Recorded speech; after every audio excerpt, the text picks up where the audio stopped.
আমার 100 বছরের পুরানো কাঠের বাড়ির অ্যাটিকে স্বাগত। আমি শুধু আপনাকে চারপাশে দেখাতে চেয়েছিলাম যাতে আপনি ধারণাটি পান। এই বাড়িতে এটি কেবল একটি নিয়মিত ঘর, অভিনব কিছুই নয়, জীবাণুমুক্ত কিছুই নেই। আমি যদি এখানে মাশরুম চাষ করতে পারি, আপনি যেখানে আছেন সেখানে মাশরুম চাষ করতে পারেন। অবশ্যই আমি এটি অ্যাটিকাতে করি না, আমি এটি বেসমেন্টে করি। চলো আমি তোমাকে দেখাব।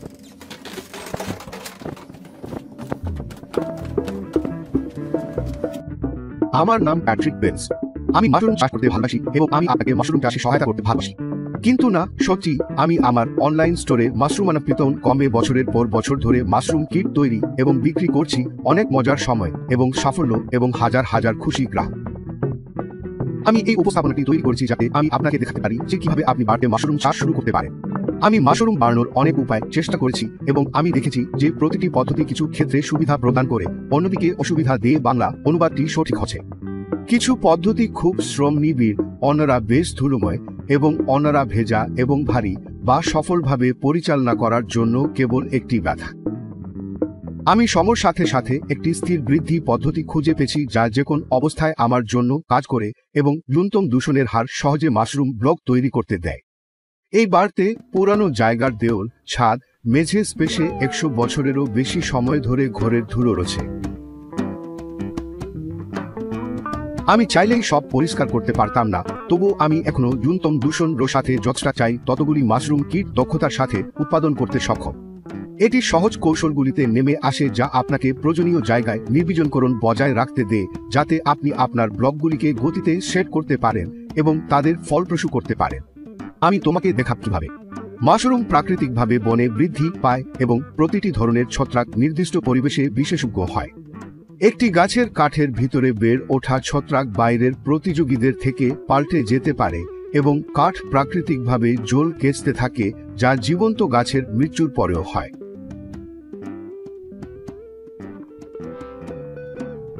ইনডোর মাশরুম চাষ সাধারণত একটি স্তর মিশ্রণ দিয়ে শুরু হয় যা মাশরুমের প্রাকৃতিক পরিবেশের তুলনায় সুপার পুষ্টিকর। গাছের ভিতরে ছত্রাকের জন্য অধিক পুষ্টি উপলব্ধ আছে, কিন্তু আমরা যেভাবে সরবরাহ করি তা নয়। আমরা ছত্রাকের জন্য পর্যাপ্ত পুষ্টি সরবরাহ করব যাতে তা অল্প সময়ের মধ্যেই তার পুরো জীবনচক্র পূর্ণ করতে পারে এবং আমাদের জন্য অনেক মাশরুম উৎপাদন করতে পারে।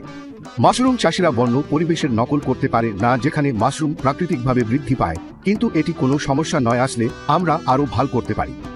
আমরা প্রকৃতির সীমাবদ্ধতার বাইরে প্রজাতির বৃদ্ধির জন্য সর্বোত্তম পরিস্থিতি সরবরাহ করতে পারি যখন আমরা হিট এবং প্রেসার ব্যবহার করে আমাদের বৃদ্ধি মাধ্যমকে স্টেরাইজ করি এবং অন্যান্য মাইক্রোঅর্গানিজম প্রতিযোগীদের অপসারণ করি।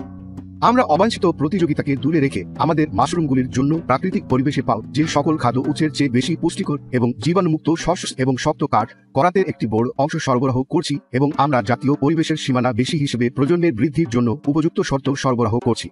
এই সমন্বয়ের ফলে আমাদের চাষ করা মাশরুমগুলি দ্রুত ফলনশীল হয়, বনে উন্নয়ন করার প্রতিস্পর্ধার বাইরে একটি বছরের চেয়ে কম সময় লাগে।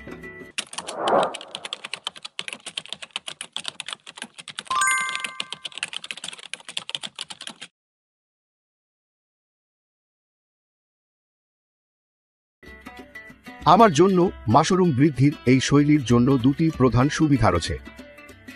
প্রথমত, সবকিছু জীবাণুমুক্ত পরিবেশে ব্যাগের অভ্যন্তরে ঘটে, তাই মাশরুম তার জীবনচক্রের সেই অংশে কোনো দূষক ছাড়ি বৃদ্ধি পেতে পারে।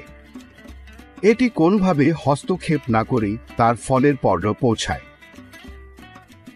দ্বিতীয়ত, আমি এই শর্তটি পছন্দ করি যে আপনাকে একটি ওপেন এর পদ্ধতি ব্যবহার করতে হবে না। এখানে সবকিছু একটি স্টেরাইলাইজড পরিবেশে ব্যাপক হয়, তাই ছাতা এর জীবন চক্রের এই অংশে কোনো দূষণকারী উপাদান ছাড়ি বিনা কোনো প্রতিক্রিয়া নেই। এর ফলে এটি যে ফল প্রাপ্তি স্তরে পৌঁছে তার কোনো প্রকারের প্রভাব নেই।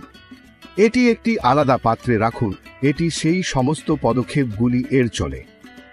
শুধু ব্যাগে বের ওঠার মাধ্যমে, মিশ্রিত করে এবং রান্না করে এবং টিকা দেওয়ার মাধ্যমে এবং তারপরে ব্যাগের ব্লক থেকে সরাসরি ফল দেওয়ার মাধ্যমে আপনি শারীরিক শ্রমের সেই পদক্ষেপগুলির অনেকগুলি এড়তে পারেন। আমি ব্যক্তিগতভাবে দেখতে পাই যে এটি আমাকে আরও অনেক বেশি মাশরুম চাষ করতে দেয়। সুতরাং দুটি স্বতন্ত্র সুবিধা যা আমি বৃদ্ধির আরও কয়েকটি পদ্ধতির চেয়ে পেয়েছি তা হল এক, আপনি যে ধরনের জায়গায় আছেন বা সেই ধরনের শুকনো স্টোরেজের জন্য আপনার স্বাস্থ্যবিধি কতটা ভালো তা নির্বিশেষে উপনিবেশ জীবন চক্রের সময় এটি খুব পরিষ্কার থাকে। এবং দ্বিতীয়ত, এটি প্রচুর মাশরুম ব্লক তৈরি করতে সক্ষম হওয়ার জন্য প্রয়োজনীয় শ্রম হ্রাস করে এবং আমি এতে শীতল মাশরুম স্তর তৈরি করা। আমরা যে মাশরুম সাবস্ট্রেট রেসিপি পর্যালোচনা করছি তা মনে রাখা সহজ এবং তৈরি করা সহজ। এটা মাত্র 50-50-50, এটি 50% পুরো শস্য, 50% শক্ত কাঠের করাতো এবং তারপরে সমান পরিমাণে জল। এখন পর্যন্ত আমি সমান সাফল্যের সাথে পুরো ওটস, পুরো গম এবং পুরো রাইবেরি ব্যবহার করেছি। তারা সবাই দারুণ কাজ করে। আপনি নিশ্চিত করতে চাইবেন যে আপনি নরম কাঠ নয়, শক্ত কাঠের করাতো ব্যবহার করছেন। কিছু প্রজাতি কেবল শক্ত কাঠে আরও ভালো বৃদ্ধি পায়। এছাড়াও কিছু নরম কাঠের রোজনযুক্ত নিষ্কাশন যোগগুলি মাশরুমের ফলের দেহে প্রবেশ করতে পারে এবং খাওয়ার সময় কিছুটা কষ্ট দিতে পারে, তাই আপনাকে নরম কাঠের রোজনযুক্ত নিষ্কাশন যোগগুলি থেকে দূরে থাকতে হবে। তুমি এটা চাও না, সুতরাং শক্ত কাঠের সাথে লেগে থাকো। মাশরুম বৃদ্ধির জন্য ব্যাগগুলি ছোট থেকে অতিরিক্ত বড় আকারে সহজেই অনলাইনে পাওয়া যায়। আসুন ব্লকটি কিভাবে একত্রিত এবং রান্না করা যায় তা দেখুন। ব্লক থেকে সরাসরি ফল দেওয়ার জন্য আমাদের তরল সংস্কৃতির জন্য আমাদের কিছু চমৎকার সমৃদ্ধ ক্রমবর্ধমান মাধ্যম প্রয়োজন। এই বৃদ্ধির রেসিপিটি কেবল 3টি উপাদান ব্যবহার করে: কাঠ, শস্য এবং জল। আমার পছন্দের শস্যটি পুরো ওটস, তবে পুরো শস্যরাই সমানভাবে দরকারি যদি এটি আপনার কাছে আরও উপলব্ধ হয়। ওটস মাশরুমের জন্য খাবারের একটি দুর্দান্ত উৎস, তবে নিশ্চিত হয়ে নিন যে আপনি পুরো ওটস ব্যবহার করছেন, রোল্ড ওটস নয়। পুরো ওটগুলি ছোট বীজের মতো দেখতে এবং সঠিকভাবে তারা ছোট বীজ রোল্ড ওটগুলি কেবল পুরো ওটস যা পেষিত হয় এবং তারপরে ওটমিল তৈরি করতে ব্যবহৃত হয়। এর চিপচিপা ঘনত্ব এবং মিশ্রণে বাতাসের সাধারণ অভাবের কারণে মাশরুম বৃদ্ধির জন্য এটি একটি খারাপ মানের।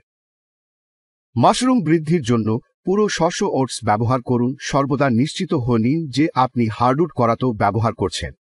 কনিফারাস কাঠে উপস্থিত বিভিন্ন ধরনের নিষ্কাশন এবং রোজন প্রাকৃতিকভাবে উপস্থিত থাকে, তাই নরম কাঠ ব্যবহার করবেন না। কেবল পাত্রে শুকনো সামগ্রী একত্রিত করুন। এটিকে কেবল একটি রুক্ষ ঢাকুনি দিন। এটি কিছুটা ধুলোবালি হতে পারে। এই পদ্ধতিগুলির সময় ধূলিকণার মাস্ক পরার পরামর্শ দেওয়া হয়। কাঠ এবং শস্যের ধুলো অবশ্যই ফুসফুসের জন্য ভাল নয়।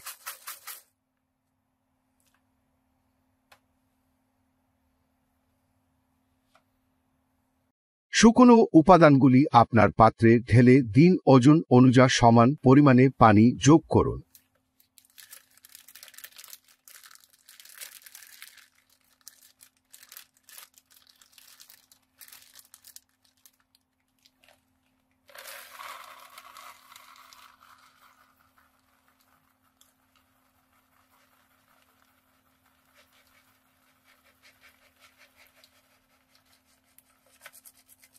ছোট ব্যাগগুলির জন্য তা অন্য একটি বড় পাত্রে দাঁড় রাখলে সহায়তা করে এবং তারপরে আমি উপরের অংশটি ভাঁজ করে খোলা রাখতে পছন্দ করি যাতে জল ঢালার সময় তা খোলা থাকে।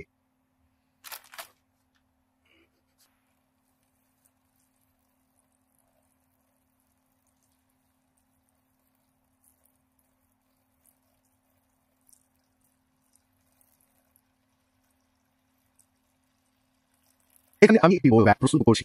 যেমন আপনি দেখতে পাচ্ছেন, আপনার করতে হবে তা হল ব্যাগের ভিতরে থাকা সামগ্রীগুলিকে একত্রিত করা। এটি বড় ব্যাগগুলির সাথে দুর্দান্ত কাজ করে। তারপরে কেবল সমান পরিমাণে জল যোগ করুন এবং তারপরে এটি বড় ব্যাগে ঢেলে দিন।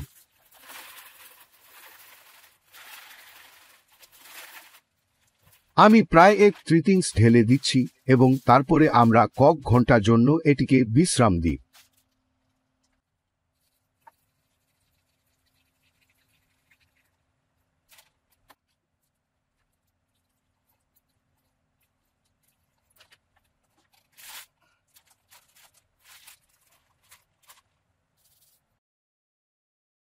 ব্যাগগুলি একত্রিত করার পরে আমি 2 ঘন্টা অপেক্ষা করে ফিরে আসি এবং ব্যাগের ভেতরের সামগ্রীগুলি হাত দিয়ে ভেঙে ফেলি।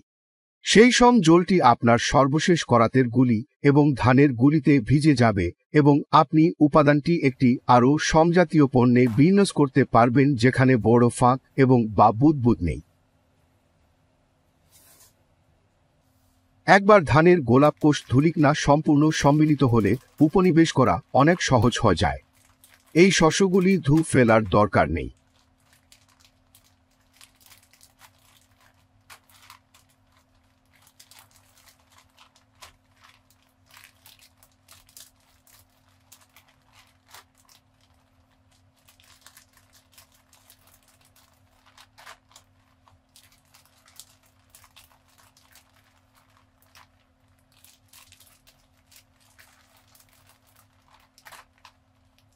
সামগ্রীগুলি ঠান্ডা করুন এবং প্রয়োজন হলে ব্যাগের ভিতরে একটু পরিষ্কার করতে পারেন।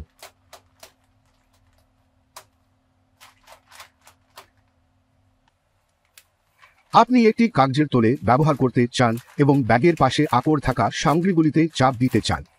আপনি যখন শেষ পর্যন্ত আপনার তাপশীল তৈরি করেন তখন আপনি একটি চমৎকার পরিষ্কার ব্যাগ চান, কারণ আপনি যদি আপনার তাপশীল বা অত্যধিক ধূলিকণায় করাত বা শস্য পান তবে এটি সঠিকভাবে সিল করার সাথে সমস্যা সৃষ্টি করতে পারে।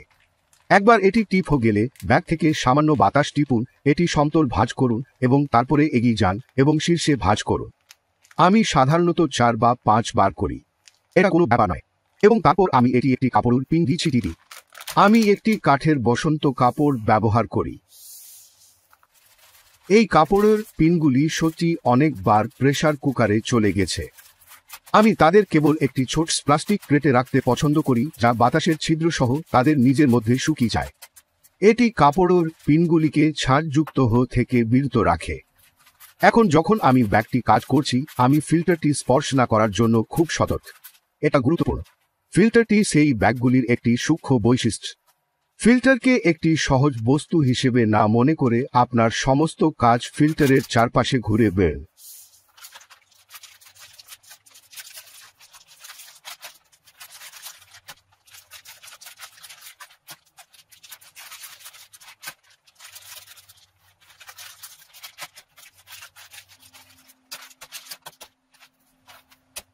একবার সামগ্রীগুলি টেম্প হয়ে গেলে আবার ব্যাগটি একত্রিত করুন। উপরের অংশটি 4 বা 5 বার ভাঁজ করুন। এটি একটি কাপড়ের পিন দিয়ে বন্ধ করুন।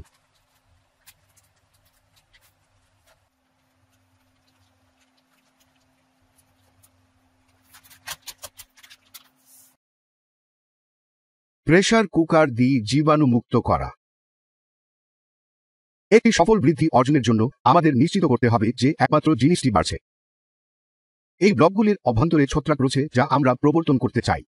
জমিতে উঠতে পারে বন্য ছত্রাক, স্পোর, মোল্ড এবং ব্যাকটেরি এবং অন্যান্য মাশরুম শিকারী প্রতিযোগিতা অনেক আছে। আমরা নিশ্চিত করতে হবে শুধুমাত্র আমরা যে ছত্রাকগুলি প্রবেশ করার পরিকল্পনা করি তা গ্রো করছে। প্রেসার কুকার ব্যবহার করে জীবাণুমুক্তকরণ অর্জনের জন্য আমরা তাপ এবং চাপ ব্যবহার করতে যাচ্ছি।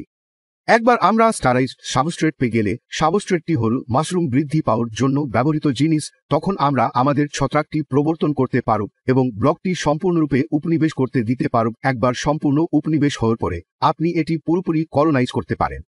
আপনি যে ধরনের প্রজাতি বেছে নিচ্ছেন তার উপর নির্ভর করে ফল দেওয়ার প্রক্রিয়া শুরু করুন। এই উদাহরণে আমি একটি বৈদ্যুতিক চাপ কুকার ব্যবহার করতে যাচ্ছি। আপনার কাছে বৈদ্যুতিক কুকার বা স্টোভ টপ কুকার থাকুক না কেন, সর্বদা নিশ্চিত হয়ে নিন যে আপনি পাত্রের নিচে এবং ব্যাগগুলির মধ্যে একটি জায়গা দেওয়ার জন্য কিছু রেখেছেন। এই ক্ষেত্রে আমার প্রেসার কুকারটি তাদের নিচে থেকে দূরে রাখার জন্য একটি ছোট গ্রিড আছে। সামান্য জল যোগ করুন। সাধারণত এটি আমার জন্য প্রায় 1 পিন্ট থেকে 1.5 পিন্ট।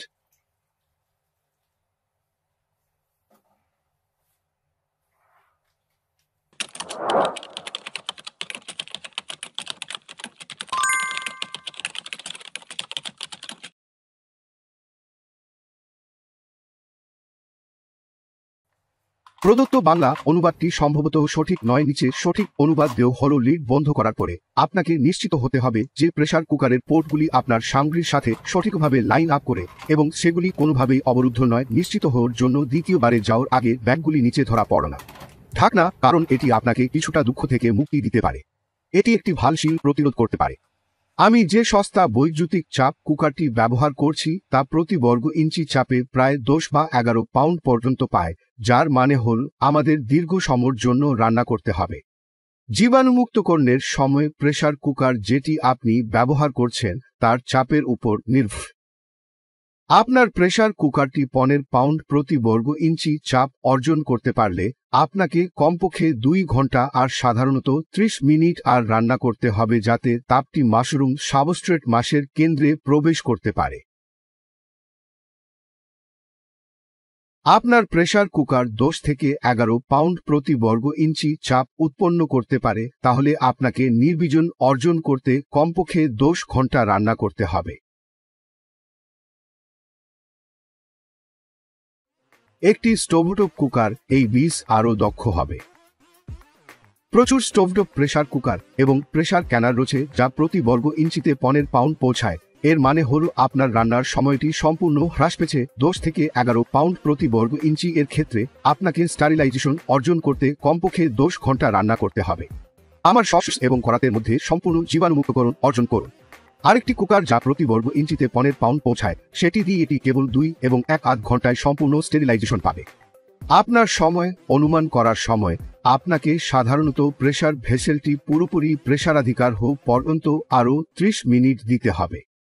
কয়েক ঘন্টা পরে প্রেসার কুকারের সামগ্রীগুলি ঠান্ডা হোক পর্যন্ত অপেক্ষা করুন এবং তারপর যা রান্না করেছেন তা নিষ্ক্রিয় করতে চেষ্টা করুন। এই ব্লকগুলির নিচে পানি থাকতে পারে, তাই নিশ্চিত হন যে আপনি জলের ক্ষতির ঝুঁকিতে পড়বে না এমন একটি সারফেস ব্যবহার করছেন। আপনার মাশরুম সাবস্ট্রেটটি 100% স্টেরাইলাইজড করা হচ্ছে কিনা চেক করতে একটি ব্লককে আপনার শেলফে 3 সপ্তাহ অবিরত রাখুন। যদি সেই সমকোণ পুর উঠে আসে তবে সাবস্ট্রেটটি প্রাথমিকভাবে স্টেরাইলাইজড করা হয়নি। আপনার মাশরুম বৃদ্ধির যে কোনো পদক্ষেপ এইভাবে সময় পরীক্ষা করা যেতে পারে। ঠিক আছে, আসুন শুরু করা যাক। এই প্রকৃতির পরবর্তী পদক্ষেপের জন্য আমাদের একটি হিট শিলার প্রয়োজন হবে।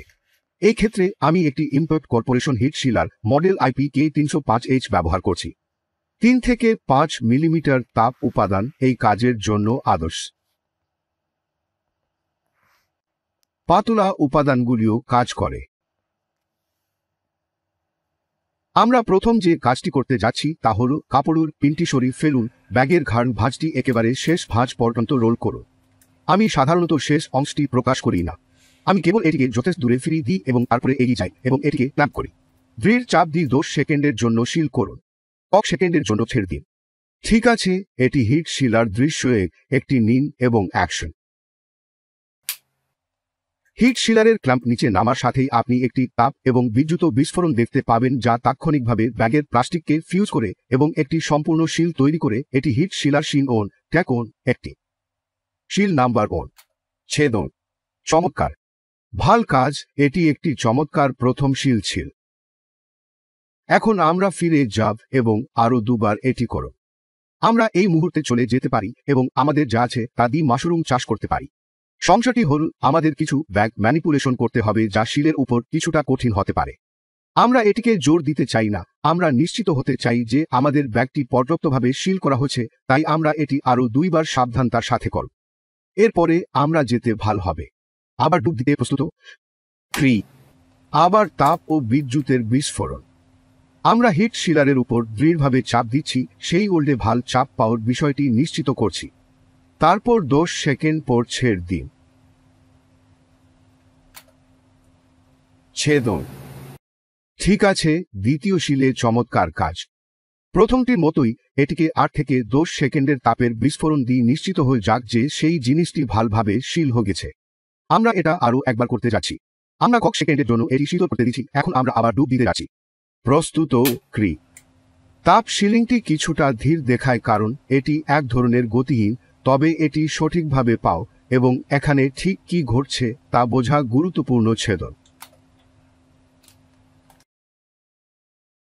চমৎকার কাজ। শিল ব্যাগটি এখন পুরোপুরি সিল করা হয়েছে। তাকে উঠে দাঁড়িয়ে সক্ষম হতে হবে। আমরা যে সমস্ত ম্যানিপুলেশনগুলি চুল ফেলতে চলেছি তার জন্য। এখন আপনি নিশ্চিত হওয়ার জন্য নিয়মিতভাবে আপনার ব্যাগ শিলটি পরীক্ষা করতে হবে, বিশেষত আপনি যখন প্রথমবার এই কাজটি শুরু করছেন। এটি নিশ্চিত করতে হবে যে আপনি আপনার মাশরুম কৌশলগুলি ব্যবহার করে শিলটি উড় দেবেন না। সুতরাং নিশ্চিত হওয়া উচিত যে আপনি আপনার শিলটি নিয়মিত পরীক্ষা করছেন এবং যদি শিলে কোন সমস্যা থাকে তবে আপনি সেটিকে আবার হিট শিলারের নিচে রাখতে পারেন। ব্যাগের শীর্ষ থেকে শুরু করে একটি সমতল ও মসৃণ উপস্থিতিতে ব্যাগটি রেখে আমরা সামগ্রীগুলি মিশিয়ে নরমভাবে পিষে ফেল। আমরা সতর্ক থাকতে হবে ব্যাগটি নিজেই অতিক্রম করতে চাই না, সততা বজায় রাখতে চাই। গরম হওয়ার সাথে সাথে এটি গরম হলে এটি কিছুটা বেশি কার্যকর হয়। যদি ব্যাগ ঠান্ডা হয় তবে ব্যাগের পাশের অংশগুলি কিছুটা ভঙ্গুর হতে পারে এবং ক্র্যাকিং হতে পারে। আমরা এগিয়ে যাওয়ার আগে মাশরুম গ্রো ব্যাগের কিছু উপাদান জানতে হবে। প্রথম এবং সর্বাগ্রে ফিল্টার প্যাচ। ফিল্টার প্যাচটি মাশরুমগুলি সহজেই বৃদ্ধি করতে দেয় কারণ এটি কার্বন ডাই অক্সাইডকে পালাতে এবং অক্সিজেনকে ব্যাগে প্রবেশ করতে দিয়ে আজকের বাংলা ভাষায় আপডেট করা হচ্ছে। মাশরুমগুলি আমাদের মতোই শ্বাস নেয়, এই ধরনের অক্সিজেন ছাড়া তারা উন্নয়ন করতে পারবে না। খুব গুরুত্বপূর্ণ বৈশিষ্ট্য এবং এটি সূক্ষ্ম। ব্যাগ দিয়ে কাজ করতে সময় নেভার ভারীভাবে স্পর্শ করবেন না, এটি খুব সাবলীল এবং সতর্কতার প্রয়োজন। এটিকে চেপে ধরবেন না, এটি টিপুন না, কেবল এটির চারপাশে ঘুরে আসুন এবং এটি উপেক্ষা করুন। এবং দ্বিতীয়ত, ব্যাগের নিচে আমাদের কাছে গুশেট রয়েছে। এখন গুশেটগুলি এই প্লাস্টিকের সমতল খালি টুবকে একটি আসল টিউবে পরিণত করতে সাহায্য করে। আচ্ছা, ব্যাগের দুর্বল বিন্দুটি গুশেটগুলিতে রয়েছে। সুতরাং ব্যাগটি কুকার থেকে বের হওয়ার পরে নিশ্চিত হয়ে নিন যে আপনি এটি এমনভাবে চেপে ধরবেন না যে গুশেটগুলি এত নমনীয়ভাবে ফাঁকা না হয় এবং তারা ফাটলে না এবং বাতাস না খেয়ে না। আমরা সবসময় নম্র হওয়ার চেষ্টা করতে চাই। আমরা স্বল্প চাপ দিয়ে ব্যাগের শেষ দিকে ধীরে ধীরে কাজ করি এবং আমরা স্তরটি সেই অঞ্চল থেকে সংমিশ্রণটি আলতো করে তুলে নেওয়ার চেষ্টা করি এবং কিছুটা ভেঙে ফেলি। কিন্তু আমরা চাপ দিতে না এবং শিলগুলি পপ করি না কারণ এটি লিক হতে পারে এবং দূষণ ঢুকতে পারে এবং বাড়তে পারে।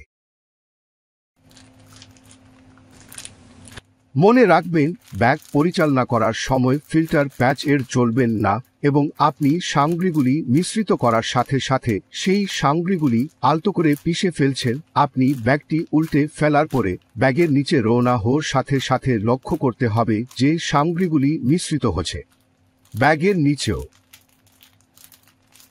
সুতরাং নিশ্চিত হয়ে নিন যে আপনি এটি পিষে ফেলছেন এবং সামগ্রীগুলি নিচে পড়ে যাওয়ার অনুমতি দিচ্ছেন এবং মাশরুম স্তরটির মূল ভর্তিতে যোগ দিচ্ছেন। আমি আলতো করে প্লেট অঞ্চলগুলির চারপাশে কাজ করতে পছন্দ করি যাতে সেখানকার জিনিসগুলিও মিশ্রিত হয় এবং তারপরে যখন আমি পুরোপুরি মিশ্রিত হয়ে যাই তখন আমি এটিকে আবার ফ্লিপ করি এবং মাশরুম স্তরটি আবার নিচে কাজ করি। ব্যাগের মধ্য দিয়ে চেপে ধরে এবং এটিকে নিচে টেনে নিই এবং আপনি যেমন দেখতে পাচ্ছেন সেভাবে কাজ করে আপনি সেই স্তরটি আবার ব্যাগের নিচে ফিরিয়ে আনতে পারেন। আমরা ফিল্টার প্যাচের সাথে সংস্পর্শ করা উচিত না কারণ যদি আমরা সেটা করি তবে আমরা ঝুঁকি নেই যে আর্দ্রতা ফিল্টার প্যাচে প্রবেশ করতে পারে এবং এর উপরে মান বাড়তে পারে। সুতরাং আমরা সর্বদা স্টোরেজের জন্য ফিল্টার প্যাচটি ভেজা স্তর থেকে দূরে রাখার বিষয়টি নিশ্চিত করি। এখন আমরা এই পরবর্তী বিভাগে কিছুটা দ্রুত এগিয়ে যেতে যাচ্ছি কারণ ঠিক আছে, আপনি জানেন এই জিনিসটি দেখা কিছুটা ক্লান্তিকর হতে পারে।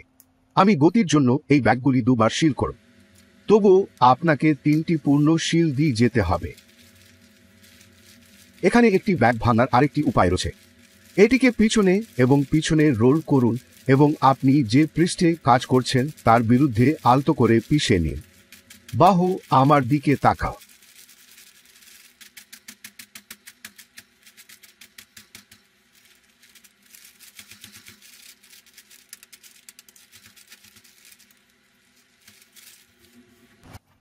বাস্তব জীবনে কখনোই এত দ্রুত হয় না।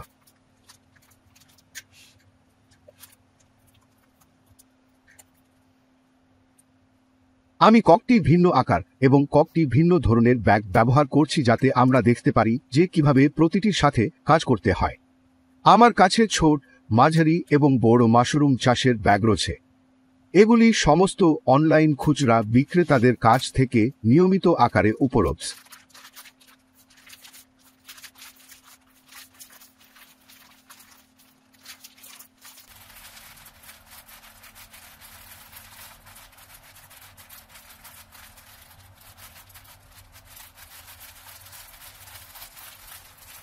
এবং আমরা কেবল ব্যাগের নিচে পর্যন্ত কাজ করছি।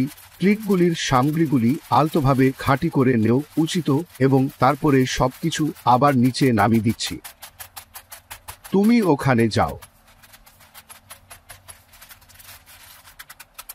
দেখুন, এটি আপনাকে কেবল 10 সেকেন্ড সময় নিতে হবে। আহো, শুধু মজা করছি।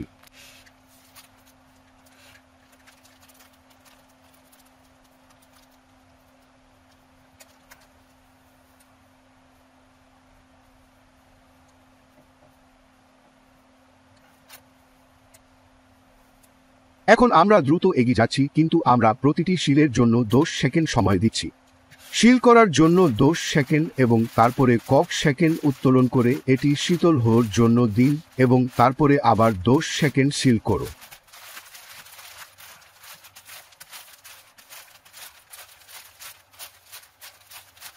এবং এমনকি এই বড় ব্যাগের জন্য ধারণাটি একই। আমরা কেবল এটির চারপাশে আমাদের কাজ করছি। গুলিকে নমনীয় বা চাপ না দিয়ে আলতোভাবে পিষে এবং উপাদানগুলি মিশ্রিত করছি এবং আমরা ফিল্টার প্যাচ ছেড়ে চলেছি। আমরা ব্যাগের নিচের অংশটি পরিষ্কার করতে যাচ্ছি এবং সেখানে সামগ্রীগুলি মিশ্রিত করতে যাচ্ছি। ভাল জিনিস যে আমরা সেই ব্যাগটিতে একটি ভাল শিল পেয়েছি, তাই না? এবং তারপরে আমরা এগিয়ে যাব এবং ফিল্টার প্যাচটি এটি আবার নিচে টান।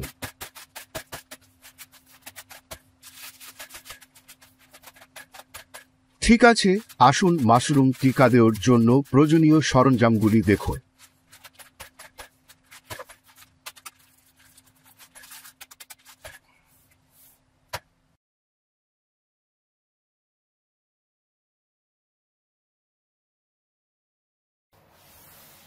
কাগজের তোলে, কাঁচি, ভালো ধারালো লোক নিয়ে আসুন। স্থান চিহ্নিতকারী যে কোনো বিষ লিখতে পারেন এমন একজন ভালো মানুষ পান। আইসোপ্রোপাইল অ্যালকোহল, কিন্তু কোন ধরনের কিনবেন? দোকানে দুজন আছে। আপনি যদি পারেন তবে 70% আইসোপ্রোপাইল অ্যালকোহল পান বা এটি কাটার জন্য আপনার 91% এর মধ্যে সামান্য জল যুক্ত করুন।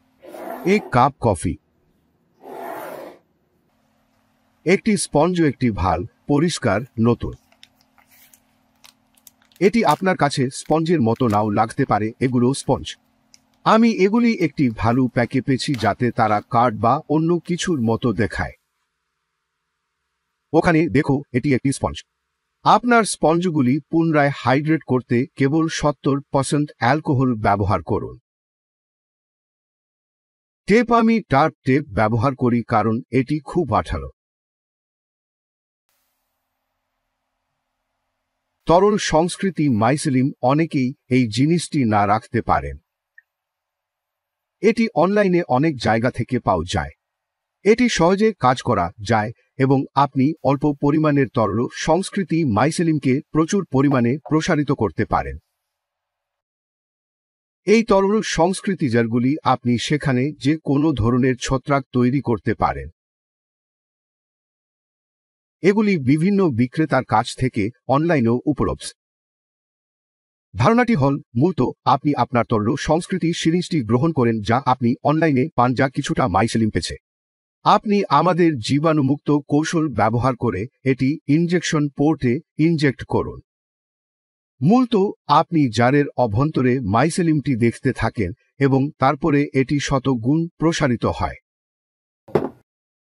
উদাহরণস্বরূপ, আমি আমার সামনে সিংহের মানি জার পেয়েছি। আমি আজ গোলাপি ঝিনুক চাষ করতে পারি। আমরা কিছু নীল ঝিনুক এবং শিটাক পেয়েছি এবং আমার শেলফে আরও অনেক কিছু আছে। তরল সংস্কৃতি জার ব্যবহার করে আপনি বিভিন্ন স্ট্রেইনের নিঃস্ব ছত্রাক লাইব্রেরি রাখতে পারেন যা শুধুমাত্র আপনার শেলফের জারে ব্যবহার করার জন্য অপেক্ষা করছে। সিরিঞ্জ ডিপোস, নিশ্চিত হয়ে নিন যে আপনি 16 বা 18 গেজ সিরিঞ্জ ডিপোস সন্ধান করেছেন। এটি ছত্রাকের মধ্য দিয়ে যাওয়ার অনুমতি দেওয়ার জন্য যথেষ্ট প্রশস্ত। আমি লুর লক ডিপোস ব্যবহার করতে পছন্দ করি কারণ আমি জানি যে সিরিঞ্জ ডিপোস সেখানে নিরাপদে রয়েছে। সিরিঞ্জ টিপসগুলি খোলা না হওয়া পর্যন্ত বাক্সের বাইরে জীবাণুমুক্ত থাকে। আপনি নিশ্চিত করতে চান যে আপনি 16 বা 18 গেজ সিরিঞ্জ টিপস ব্যবহার করেছেন যা ছত্রাকের মধ্য দিয়ে যাওয়ার জন্য যথেষ্ট প্রশস্ত। আমি আমার সিরিঞ্জ এবং আমার সিরিঞ্জ টিপসের লোভ লক খুঁজছি। তারা খুব তীক্ষ্ণ, নিজেকে ধোঁকা দিও না। এটি কতটা দুর্দান্ত সরঞ্জাম তা নিয়ে কথা বলার জন্য এটি সম্ভবত একটি ভালো সময়। এটি আপনার 1 নম্বর সরঞ্জাম। মাইসেলিমের ক্ষেত্রে এটি অঙ্কনের জন্য পেন্সিলের মতো। আপনি যদি আগে কখনো সিরিঞ্জ ব্যবহার না করেন তবে এটি প্রথমে কিছুটা ভীতিজনক বলে মনে হতে পারে। টিপটি তীক্ষ্ণ হতে পারে, কিন্তু আপনি সাবধান থাকলে কোন সমস্যা নেই। সিরিঞ্জ হল একটি শক্তিশালী সরঞ্জাম যা আমাদের কিছু অদ্ভুত মাশরুম উৎপাদন করতে সক্ষম করে। মাশরুম ব্লককে টিকা দেওয়ার জন্য এই সিরিঞ্জগুলির মধ্যে একটি কিভাবে ব্যবহার করা যায় তা আমি আপনাকে দেখাব। আপনি চান এমন যে কোনো প্রজাতি থেকে মাশরুমের স্পোন বৃদ্ধি করা সম্ভব। এটি একটি জীবাণুমুক্ত পরিবেশে আপনার উপাদান উপনিবেশ করার জন্য বৃদ্ধি পাবে, তবে ব্লক থেকে সরাসরি মাশরুম উৎপাদন করার জন্য আপনাকে এমন একটি প্রজাতি বেছে নিতে হবে যা তার প্রাকৃতিক আবাসস্থলে কাঠ থেকে সরাসরি ফল দেওয়ার জন্য পরিচিত।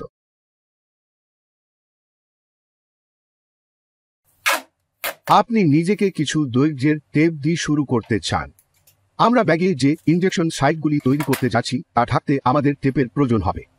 আমি শুরু করতে টেবিলের উপরে স্ট্রিপগুলি টেপ করে কাটতে পছন্দ করি এবং তারপরে স্ট্রিপগুলি ছোট বর্গগুলি করে কেটে ফেলি এবং এই ছোট বর্গগুলি আমরা ব্যবহার করব যেখানে আমরা ব্যাগে ইনজেকশন সাইটগুলি ঢেকে রাখ। আমি ব্যাপারটা একটু বাড় দিচ্ছি।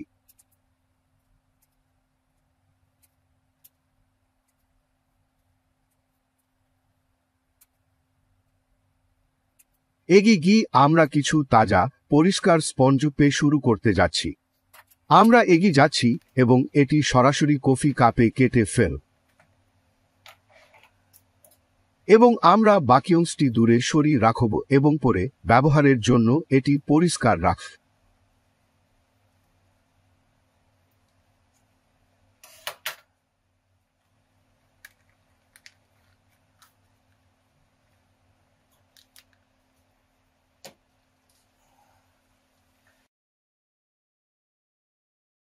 ঠিক আছে, আমরা আমাদের 70% আইসোপ্রোপাইল অ্যালকোহল গ্রহণ করতে যাচ্ছি এবং প্রায় 1 ইঞ্চি মূল্যের অ্যালকোহল ঢালব যা সাধারণত আমার পক্ষে কাজ করে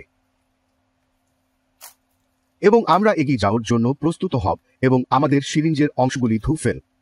এখন তারা ইতিমধ্যে জীবাণুমুক্ত, আমরা সত্যি এগুলি ধুয়ে ফেলার দরকার নেই, তবে আমি মনে করি যে যখন আপনি সিরিঞ্জের ভিতরে প্লাঞ্জারটি আবার স্থাপন করবেন তখন অ্যালকোহলের অল্প পরিমাণ দূষককে আটকাতে সহায়তা করবে।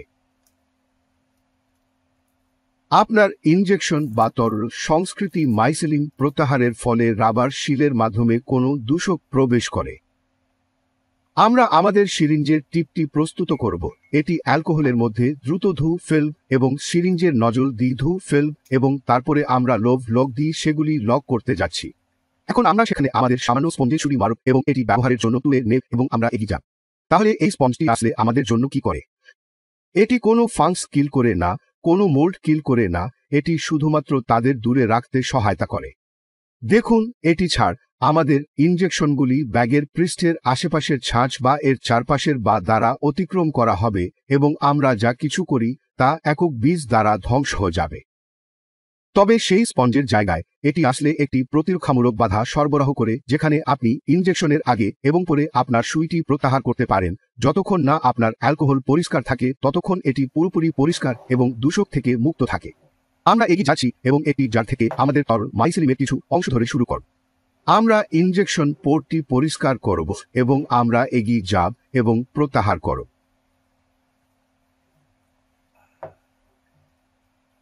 কখনো কখনো আপনাকে পোর্ট থেকে মাইসেলিম বের করতে হবে, সেটি পিছনে এবং আগে কাজ করতে হবে। মাইসেলিম প্রাকৃতিকভাবে ঝাঁকুনি দেয়, তবে এটিকে কপটি ঘূর্ণন দেও সাধারণত এটি থেকে একটি ইনজেকশন নেওয়ার জন্য যথেষ্ট পরিমাণে ভেঙে যায়। আপনি একটি নাট বারও ব্যবহার করতে পারেন। ল্যাবরেটরি স্টার বারগুলি অনলাইনে বিক্রি হয় এবং আপনি এর নিচে একটি চেমকিও স্টেরার ব্যবহার করতে পারেন, তবে এটি আপনাকে কিছুটা অর্থ ব্যয় করবে এবং আমি এক ধরনের কম প্রযুক্তিতে যাওয়ার ঝোঁক রাখি, তাই আমি স্ট্রাইলার ছাড়ি আমার চালাচ্ছি এবং আমি কেবল আমার জারগুলিকে মাঝে মাঝে ঘুরতে দিই। মাইসেলিম ঠিক আছে, এখন আমরা আমাদের তরল সংস্কৃতি সিরিঞ্জ প্রস্তুত করেছি। আমরা এগিয়ে যাচ্ছি এবং এই ব্যাগে থাকা আমাদের ইনজেকশন পোর্টটি পরিষ্কার করতে যাচ্ছি। খুব সহজ।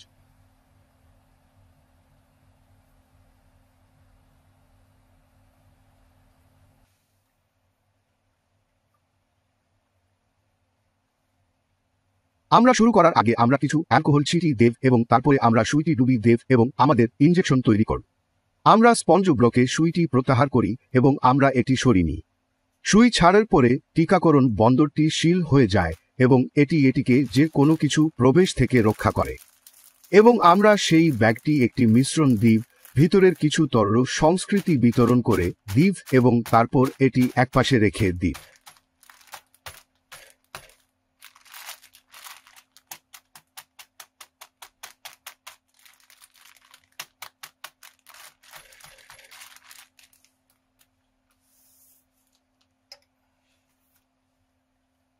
আচ্ছা, এরপর কি হবে? আপনি প্রতিটি ব্যাগে আসলে কি রেখেছেন তা চিহ্নিত করতে ভুলবেন না। আমি প্রজাতির নাম লিখতে পছন্দ করি এবং তারপরে এটি টিকা দেওয়ার তারিখটি লিখতে পছন্দ করি যাতে আমি কি করছি তার উপর নজর রাখতে পারি। ঠিক আছে, আসুন আরটি ইনজেকশনের জন্য প্রস্তুত হই। আমরা আমাদের সিরিঞ্জটি কিছুটা পরিষ্কার করে শুরু করতে যাচ্ছি। প্রথমে আমি সিরিঞ্জ ফেলার পরে যে অ্যালকোহল ব্যবহার করেছি তা টস করতে যাচ্ছি এবং তারপরে আমরা কিছু তাজা অ্যালকোহল পেতে যাচ্ছি। সেই অ্যালকোহলটি সতেজ রাখা দূষকগুলি এড়নোর মূল চাবিকাঠি।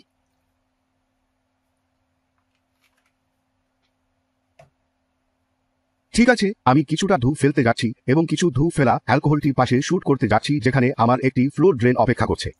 এটা আমার জন্য বেশ কাজে লেগেছে।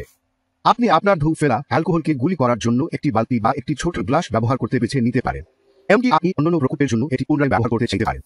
ঠিক আছে, আমরা এগিয়ে যাচ্ছি এবং আমাদের জারে আমাদের ইনজেকশন পোর্ট মুছে ফেলব এবং আমরা আরেকটি প্রত্যাহার করব। এবার আমরা লাইন্স ব্যবহার করছি। আমাদের সিরিঞ্জ ব্যবহার করে আমরা বিভিন্ন প্রকারের ছত্রাক ব্যবহার করতে পারি এবং ক্রস দূষণ হয় না। আমরা আমাদের জারের ইনজেকশন পোর্ট পরিষ্কার করব এবং আবার একটি ডোজ লিকুইড কালচার মাইসেলিম নিচ্ছি। আমরা প্লাঞ্জারটি সাবধানে পিছনে নিয়ে আসছি। সিরিঞ্জের ব্যারেলটি শক্ত করে চেপে না ফেলে সোজা রাখুন।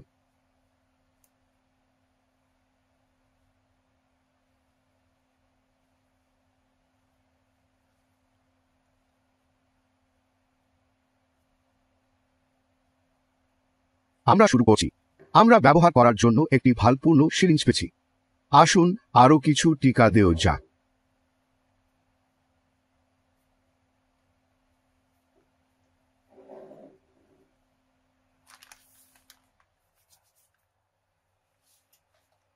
ঠিক আছে, আমরা শুরু করব। 1 মিনিট অপেক্ষা করুন। এটিতে ঝুলি থাকুন যার কোনো টিকাকরণ পোর্ট নেই। ঠিক আছে, আসলে আমি উদ্দেশ্যপ্রণোদিতভাবে এটি করেছিলাম। চলুন দেখে নেই কিভাবে এমন ব্যাগগুলিকে টিকা দেওয়া যায় যেখানে টিকাকরণ পোর্ট নেই। এটি আসলে দীর্ঘমেয়াদে আপনাকে কিছু অর্থ সাশ্রয় করবে কারণ এই ব্যাগগুলিতে ইনজেকশন পোর্ট থাকলে দ্বিগুণ বেশি খরচ হয়। ইনজেকশন পোর্টগুলি একটি সুন্দর বৈশিষ্ট্য, আমাকে ভুল বুঝবেন না, এবং তারা আপনার কাজকে কিছুটা গতিশীল করতে পারে। তবে এই বৈশিষ্ট্যের জন্য ব্যয় দ্বিগুণ হয় এবং আমরা এটি যেভাবে করছি তার মতো করে এটি করলে দ্বিগুণ খরচ হবে না। তাই আমরা আমাদের টেপ ব্যবহার করব এবং আমরা আমাদের ইনজেকশন সাইট উপর টেপ দিই। সুতরাং প্রথমে আমরা যেখানে ইনজেকশন তৈরি করতে যাচ্ছি সেখানে সরাসরি ব্যাগটি পরিষ্কার করতে যাচ্ছি। আমরা আমাদের টেপ প্রস্তুত করব। সরাসরি স্পঞ্জ টিপটি পৃষ্ঠের উপর ঢেকে দিই এবং একটি চাপ দিয়ে অতিরিক্ত অ্যালকোহল মুছে ফেলতে হবে। এটি খুব গুরুত্বপূর্ণ। তারপরে এগিয়ে যান এবং আপনার সুই টিপটি ডুবিয়ে দিন। একবার এটি স্থাপন হয়ে গেলে এটিকে একটি ইনজেকশন দিন। আপনার কাজ শেষ হওয়ার পরে আপনি সুই টিপটি প্রত্যাহার করুন এবং একই সম টেপটি নিচে সরানোর সময় স্পঞ্জ ব্লকটি নিচে স্লাইড করুন এবং ব্যাগের বিরুদ্ধে চাপ দিন। আমি ব্যাগের শীর্ষে একটি ইনজেকশন স্পট চয়ন করতে পছন্দ করি যেখানে টেপটি কখনই স্তরটি স্পর্শ করবে না। আমি টেপের মধ্যেই দূষক থাকতে পারে তা খুঁজে বের করতে এসেছি এবং টেপটি স্তরটি স্পর্শ করা থেকে এড়ানো ভালো। সুতরাং আমরা এটিকে কিছুটা মিশ্রিত করার পরে যা সত্যি ঐচ্ছিক আমরা এটিকে আবার নিচে নামিয়ে দেব এবং আমরা অন্য ইনজেকশনের জন্য যেতে ভাল। সুতরাং আমরা এটিকে কিছুটা গতি দেব।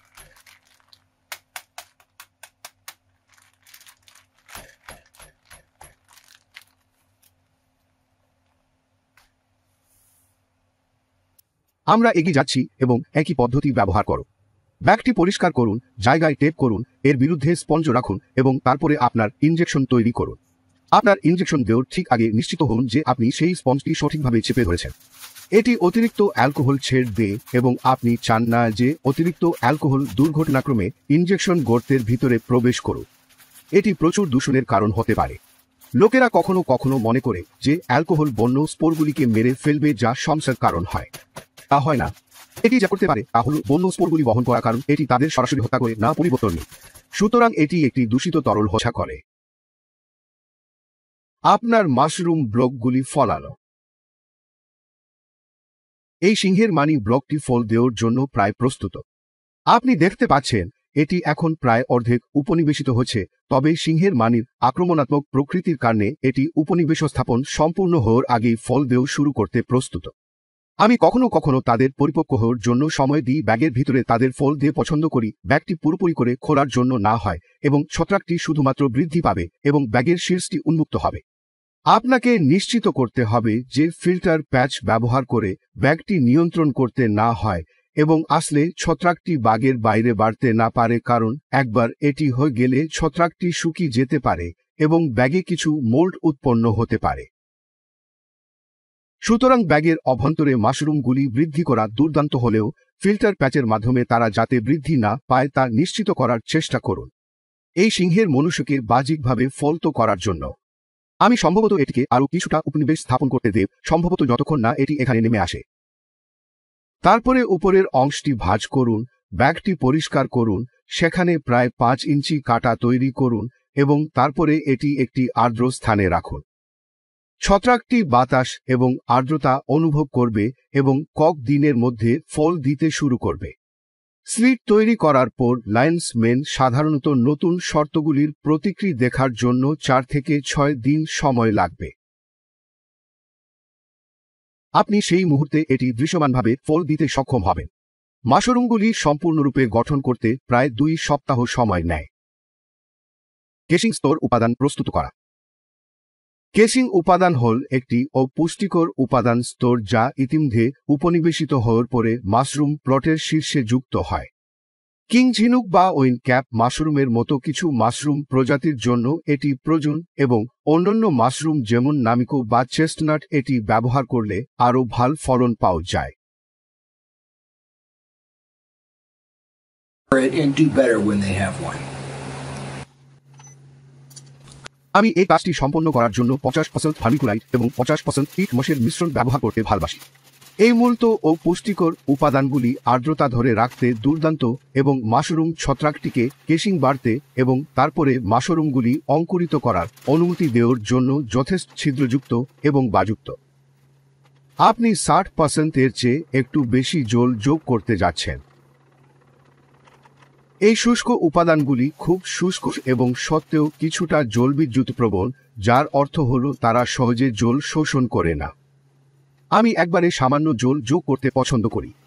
এগিয়ে যান এবং তাদের ব্যাগের ভিতরে একটি মিশ্রণ দিন, ব্যাগটি ঝাঁকুন, এগুলি সরিয়ে নিন এবং আরও জল যোগ করুন এবং তারপরে পরীক্ষা করে দেখুন যে আপনি এটি তোলার সময় কোনো জল বের হয় না যতক্ষণ না আপনি এটি চেপে ধরেন এবং এটিকে সত্যিই শক্ত চাপ দেন। যদি আপনি কখনো মনে করেন যে আপনার কেশিংটি রান্না করার পরে খুব বেশি ভিজে গেছে, তবে আপনি সবসময় ব্যাগটি কিছুটা উল্টে নিতে পারেন এবং কিছু জল পানি বাদ দিতে পারেন এটি কেশিংটির উপরে রাখার আগে। আমাদের কেশিং স্তর প্রস্তুত হওয়ার পরে আপনার ইউনিট এবং ওভেনের উপর নির্ভর করে এটি সম্ভবত পেস্টুরাইজ করতে হবে। এটি করার জন্য আপনার এটি ব্যাগ থেকে বের করা উচিত এবং আমরা যা সুপারিশ করি তা হল 8 আউন্স প্যানের কাছাকাছি কিছু রাখুন। কাসাবা থেকে তৈরি একটি বিশেষ প্যান এবং রংটি আপনার ব্যবহারের উপর নির্ভর করে পেস্টুরাইজার থেকে আসে।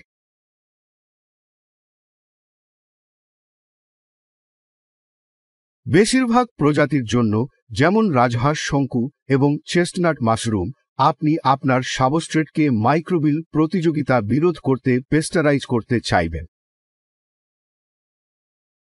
কিছু প্রজাতির জন্য, যদিও বিশেষত ওয়েন ক্যাপ মাশরুম, কিং স্ট্রেফারি, আপনি সেটিকে অপাস্তুরিত রাখতে চাইবেন।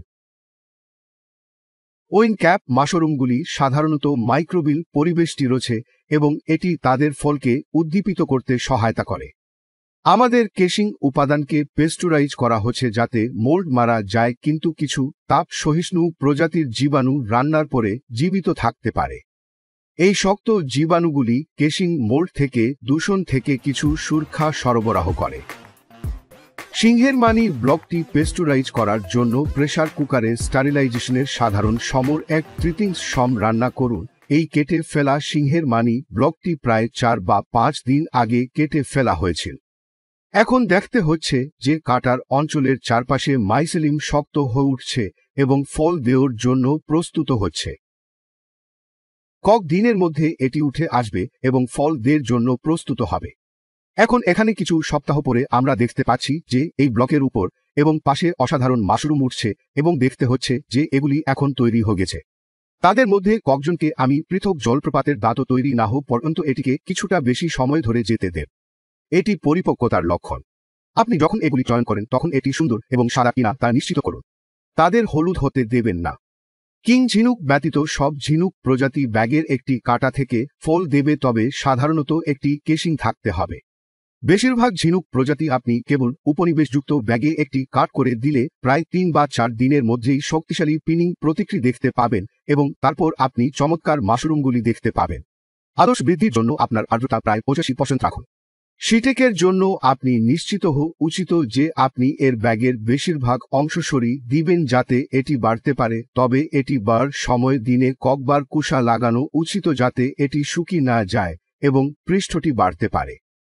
এলাকা আপনি একবারে কেবল একটি করে বেছে নিন।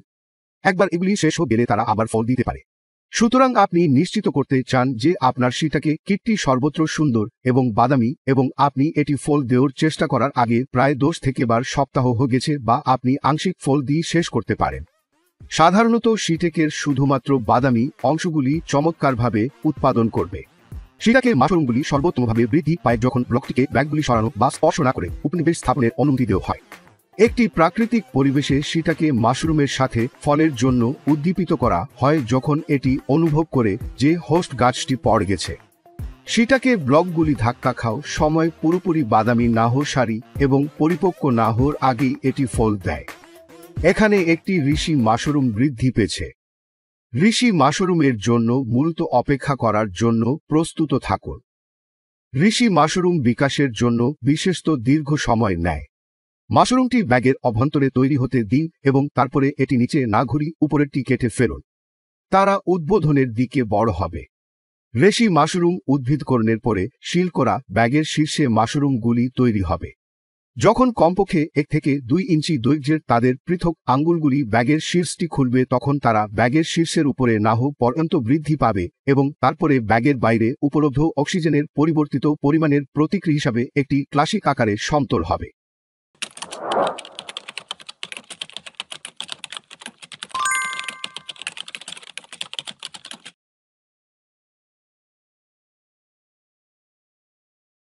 একটি মাশরুম ব্লকের সামগ্রীতে প্রকৃতির জন্য অল্প স্পোরগুলির প্রতিরোধ থাকে যখন ব্যাগটি কেটে ফেলা হয়। আমরা বেশিরভাগ ক্ষেত্রে আর্দ্রতা বা বিনিময় বা প্রবাহ এবং স্বাস্থ্যবিধির মতো কারণগুলির উপর আমাদের নিয়ন্ত্রণ ব্যবহার করি এর চেহারা হ্রাস করার জন্য। আপনি কখনই মোল্ডের উপস্থিতি পুরোপুরি এড়তে পারবেন না, তবে আমরা কিছু ভালো মাশরুম পেতে এটি দীর্ঘ সময় ধরে এড়তে পারি এবং তারপরে আরও কিছু মাশরুম পাওয়ার জন্য মোল্ড প্রতিকার নেওয়ার পদক্ষেপ নিতে পারি। এখন যদি আমাদের অঞ্চলে কিছুটা বেশি সূর্যের আলো থাকত তবে এটি মোল্ড নিয়ন্ত্রণ করতে সাহায্য করতে পারে, কারণ ইউভিসি এর জীবাণুনাশক বৈশিষ্ট্য রয়েছে, তবে আমরা এটি বেসমেন্টে করছি তাই আমাদের যা আছে তাই ব্যবহার করতে হবে। আপনার চেম্বারে আপনি যে প্রজাতিগুলি উগান করতে চান তার উপর নির্ভর করে আপনি আর্দ্রতা স্তর সেট করবেন। এখনই আমি বেশিরভাগ রেশি এবং লাইনসুবেন চাষ করছি তাই আমি আর্দ্রতা 75% এ নিয়ন্ত্রণ রাখছি। একটি কম পরিমাণ আর্দ্রতা আসলেই আমাদের পরিবেশের ছাঁচ স্পোর দূষণ থেকে বাঁচতে সাহায্য করে। এটা যদি শিটাক বা ঝিনুক হতো, আমি সম্ভবত এটি 85% পর্যন্ত ডাল করব। অনেক লোক বলে যে শিটেক বা অস্টার আরও আর্দ্রতা উপভোগ করে, তবে যখন আপনি আপনার আর্দ্রতার মাত্রা 88% বা তার ওপরে বার তোলেন তখন আপনি সত্যি ছাঁচ দূষণ সম্পর্কে খুব সতর্ক থাকতে হবেন। আমার ফার্টিং চেম্বারে আমি প্রতি ঘন্টায় 6 থেকে 8টি এর এক্সচেঞ্জ লক্ষ্য রাখতে চেষ্টা করি। এখন তবে আমি কোনো ঝিনুক প্রজাতি জন্মাচ্ছি না যা একটু বেশি স্পর্শকাতর হয় এক্সচেঞ্জ এর সাথে, তাই আমার প্রতি ঘন্টায় 5 বা 6টি এর এক্সচেঞ্জ হওয়া থাকে। আমি বর্তমানে সিংহদন এবং রেশি চাষ করছি এবং তারা নিম্ন অক্সিজেন শর্তগুলির জন্য ভালো প্রতিক্রিয়া দেয়। এখানে শ্বাস নেওয়া এখনও সুবিধাজনক এবং প্রায় ঠিক আছে। এখন যদি আমি অস্টার চাষ করতাম তবে আমি সম্ভবত প্রতি ঘন্টায় 6 থেকে 8টি বা বিনিময় লক্ষ্য রাখতে চাইতাম, কারণ তারা এই ধরনের জিনিসের প্রতি কিছুটা বেশি সংবেদনশীল। আপনার ওয়েস্টার দুর্বল এবং দৈর্ঘ্যশীল হবে এবং তারা ঘন এবং সুষম ক্লাস্টারের পরিবর্তে দীর্ঘ হবে, তবে তারা যথেষ্ট ভাল ওয়েস্টার হবে। তবে আমি নিশ্চিত হতে চাই যে এখানে আরও অধিক অক্সিজেন থাকবে। আমি একটি ঝিনুক প্রজাতি বৃদ্ধি করতে যাচ্ছি। এখন আমি খুব ব্যস্ত না হও ভিতরে এবং বাইরে প্রবেশ করা অক্সিজেনের পরিমাণ পরিমাপ করতে না পারে। আমার এখানে কিছু সময়ের জন্য কার্বন ডাই অক্সাইড সেন্সর ছিল, তবে সত্যি কথা বলতে কি যখন ঝিনুকগুলি সুন্দর দেখায় তা সত্যি আপনার চিন্তা করা উচিত। একটি ছোট গ্রো স্পেসে আপনি খুব দ্রুত নিজেই নির্ধারণ করতে পারবেন যে আপনার স্পেসের ভিতর এবং বাইরে পর্যাপ্ত অক্সিজেন আছে কিনা। আপনার ঝিনুক মাশরুমগুলি কেবল আপনাকে বলবে যে যদি তারা লম্বা এবং স্পিন্ডলি হয় তবে আপনাকে কিছুটা অধিক অক্সিজেন সরবরাহ করতে হবে বা তাদের লম্বা এবং স্পিন্ডলি থেকে উপভোগ করতে হবে, এবং আপনি যদি আরও সরবরাহ করেন তবে আপনি জানেন যে আপনার বা নিয়ন্ত্রণ ঠিকমতো হচ্ছে। ডেন্স আরও শক্ত ঘন ক্লাস্টার। আমি আমার গ্রো স্পেসের চারপাশে ফ্যান ব্যবহার করে ভাল বা প্রবাহ নিশ্চিত করি।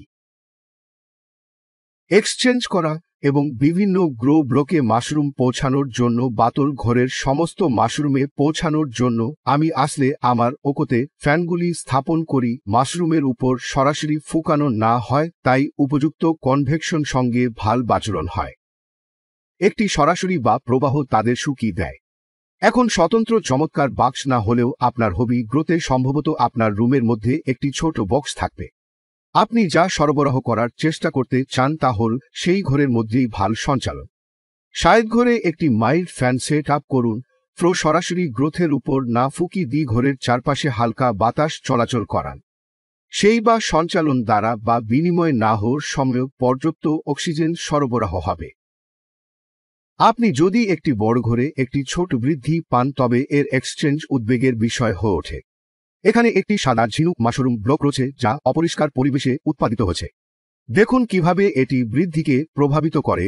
এই ঝিনুক ব্লকটি কিছু দুঃখজনক চেহারার মাশরুম তৈরি করেছিল যা কিছুটা পিচ্ছিল এবং অদ্ভুত ছিল। বেসমেন্টের জন্য আমার একটি বড় ফলের চেম্বার রয়েছে। এটি 22 ফুট দৈর্ঘ্য এবং 7 ফুট প্রস্থ এবং ভিতরে প্লাস্টিক লাইন দিয়ে বাইরে কাঠের ফ্রেম দিয়ে সারিবদ্ধ করা হচ্ছে। আমি সত্যি আমার বাগানের হোস স্প্রের ব্যবহার করে দেলের মধ্যে ময়লা ধু নেওয়ার জন্য পছন্দ করি যাতে সবকিছু সতেজ থাকে, এবং তারপরে পর্যায়ক্রমে যখন আমি এখানে জিনিস উৎপাদন করছি না তখন আমার কাছে একটি বৈদ্যুতিক ওজন জেনারেটর রয়েছে যা আমি চালাই। ওজন সত্যই মোল্ড এবং ব্যাকটেরি এবং অন্যান্য জঙ্গলি ছত্রাক দমন করতে সাহায্য করে। এখন যদি আপনার জন্য একটি বড় স্পেস না থাকে তবে আপনি সাধারণত ভিনেগার ওটার সলিউশন বা কিছুটা ডিশ সোপ দিয়ে পরিষ্কার করতে পারেন। এটি আপনাকে ময়লা অপসারণ করতে সাহায্য করবে এবং ভিনেগার সত্ত্বেও বন্য প্রতিযোগীদের বের করতে খুব ভালো আপনার ছত্রাকের জন্য। এবং অন্যদিকে ব্লিচ নয়, বিভিন্ন ধরনের ছাঁচ এবং কি নয় তা এর মাধ্যমে সঠিকভাবে চলে যাবে। আপনি নিশ্চিত করতে চান যে আপনি এগিয়ে যেতে এবং আপনার স্থানগুলি পরিষ্কার করতে ভিনেগার ব্যবহার করেন। মাশরুম ব্লক রক্ষণাবেক্ষণ। এখানে আমরা একটি ছত্রাক পেয়েছি যা কিছুটা লতা। আমাদের এটা বন্ধ করতে হবে। আপনি যদি এখানে তাকান তবে আপনি দেখতে পাবেন যে বাগের পাশে ছত্রাকটি উঠতে শুরু করেছে এবং এটি ভাল নয়, কারণ যদি এটি ফিল্টার প্যাচে যায় তবে এর মাধ্যমে বিভিন্ন প্রকারের ফুসফুস এবং অন্যান্য জীবাণু চলে যাবে। তাই আমরা কি করছি তা দেখতে যাচ্ছি। আমরা এটা বন্ধ করতে যাচ্ছি। আমরা আসলে ব্যাগের ভেতর থেকে ছত্রাকটি খুলে না করে সরিয়ে ফেল। আমরা এটি ব্লকের শীর্ষে রেখে দেব। সুতরাং এটি একটি কঠিন পদক্ষেপ, তবে মূলত আপনি যা করতে চাচ্ছেন তা হল ক্লিপগুলি ছড়ে দেও এবং তারপরে মাশরুম ব্লকের উপরে ব্যাগটি ফিরিয়ে মুছতে হবে এবং ছত্রাকটি ব্যাগের প্রাচীর থেকে সরে যাবে এবং সেই ছত্রাকটি ব্যাগের দেওয়াল থেকে সরে যাবে।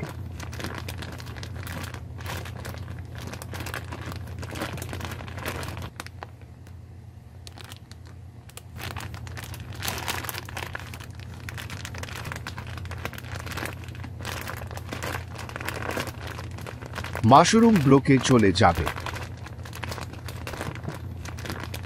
এটি ছত্রাকটিকে পুরোপুরি উপনিবেশ করতে এবং পুরোপুরি পরিপক্ক এবং সিটেকের জন্য এটি খুবই গুরুত্বপূর্ণ, কারণ সিটাকে উপনিবেশ করতে সময় অনেক লাগে।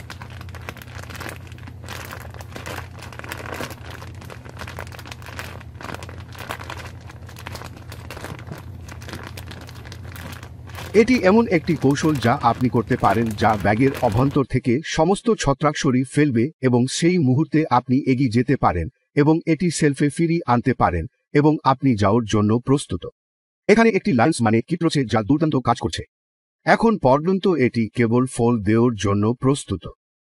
আমি সম্ভবত এই পয়েন্ট থেকে আরও 1 সপ্তাহ সময় দেব। আমি সাধারণত সিংহের মানে কাটার আগে সম্পূর্ণ পরিষ্কার হওয়া পর্যন্ত এটিকে প্রায় 3/4 চিহ্নে নামিয়ে আনতে পছন্দ করি। সিংহের মানে খুব প্রাথমিক দিকে ফল দেয়। প্রকৃতপক্ষে এর একটি প্রবণতা লোকেরা খুঁজে পেয়েছে যে এটি ব্যাগের অভ্যন্তরে ফল খেতে পছন্দ করে যখন এটির জন্য কোনো জায়গা উপলব্ধ থাকে। আপনি যদি উপনিবেশ স্থাপনের সময় এটি রোধ করতে চান তবে আমি সাধারণত নিজেই ব্যাগটি ট্যাপ করে শেষ করি।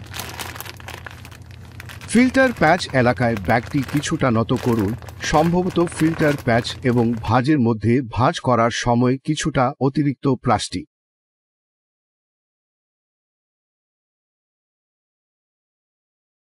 আপনাকে কিছুটা অতিরিক্ত বাধা দিয়ে যা ছত্রাক অতিক্রম করতে পারে না। সুতরাং এর সাথে কিছু করার আগে আপনাকে আরও কিছুটা সময় দিতে হবে। আমি এগিয়ে যেতে এবং তারপরে এটি আবার জায়গায় টেপ করতে পছন্দ করি।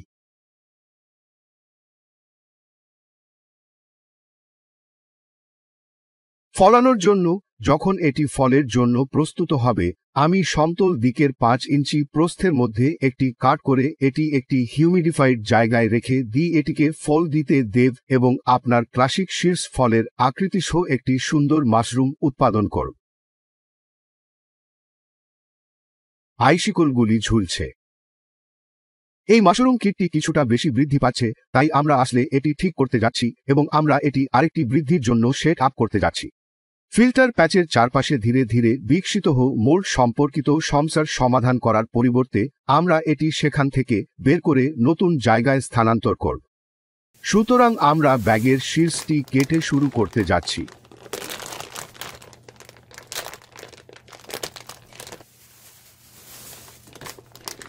আমরা আমাদের মাশরুমে পৌঁছাতে যাচ্ছি এবং ফসল কাটতে যাচ্ছি এবং এগিয়ে যাচ্ছি এবং এর সাথে যে কোনো স্তর আসে তা বের করব। আমি উপরের অংশটি কিছুটা পরিষ্কার করতে যাচ্ছি। আমরা এই ফলের কিছু জিনিস ভিতরে সরিয়ে ফেলতে যাচ্ছি এবং তারপরে আমি এগিয়ে যাব এবং ব্যাগের বাকি অংশটি কেটে ফেল। আমরা একটি নতুন ব্যাগ প্রস্তুত করতে যাচ্ছি, একটি পরিষ্কার তাজা প্লাস্টিকের আবর্জনা ব্যাগ।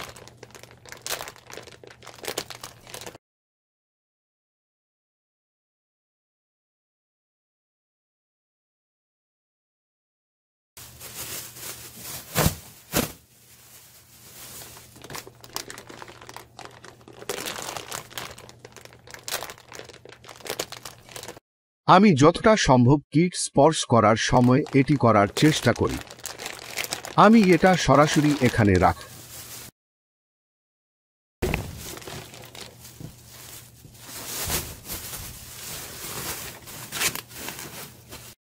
আমাদের মাশরুম কিটটি নতুন বাসায় স্থানান্তরিত করার পরে ব্যাগ থেকে বাতাস নির্গত করে একটু টুইস্ট করে দিন এবং আবার ফল দেওয়ার জন্য প্রস্তুত হবে। ওহো, আরেকটি জিনিস আমরা ভুলে গেছি এবং তা হলো আমরা একটি দ্রুত কাট করব।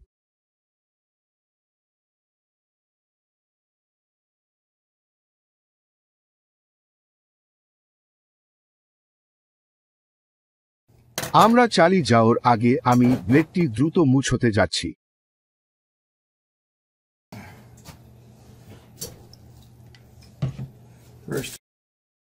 ব্লেড দিয়ে এটিকে কিছুটা পরিষ্কার করে একটি ছোট কাটা করুন এবং তারপর এটিকে আর্দ্র অবস্থায় ফিরিয়ে দিন।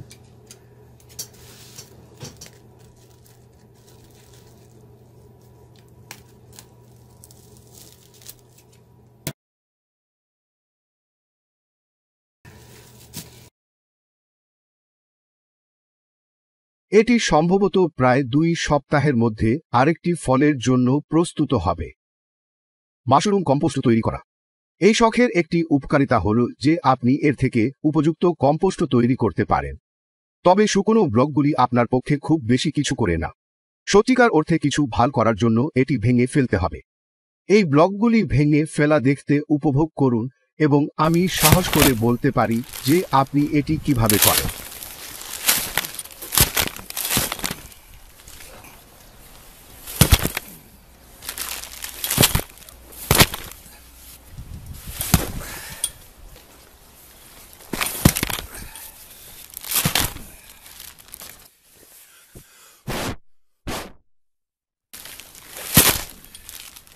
দেখার জন্য আপনাকে অনেক ধন্যবাদ।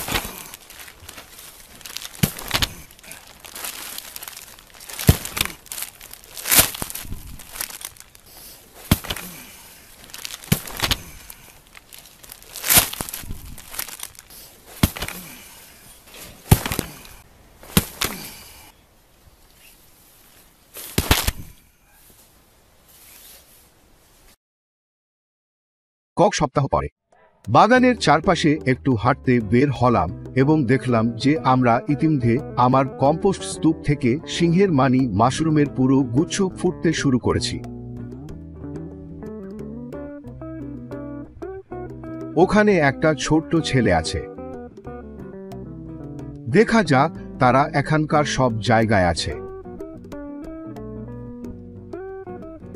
ওহো, একটা আছে, সেখানে একজন আছে, চলো দেখা যাক। ওহো, একটা বড় একটা আছে।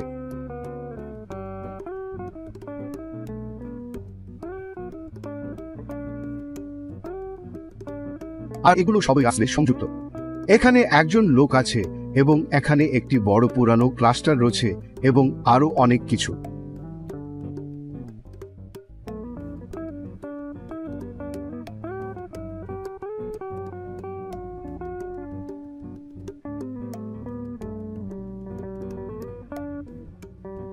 মাশরুম কম্পোস্ট সংযোজন থেকে আমার বাগান সমৃদ্ধ হচ্ছে।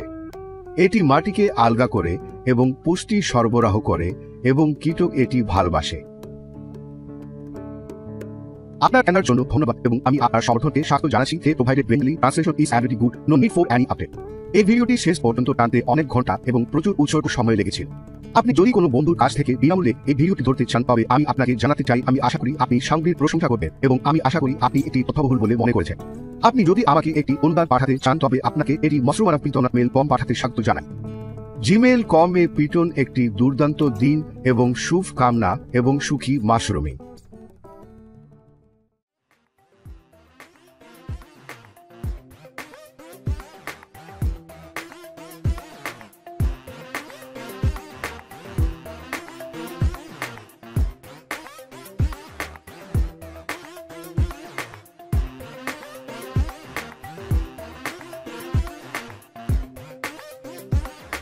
দয়া করে এই ভিডিওটির অনুলিপি বিতরণ করবেন না। আন্তরিক ধন্যবাদ। অনুশীলন করুন।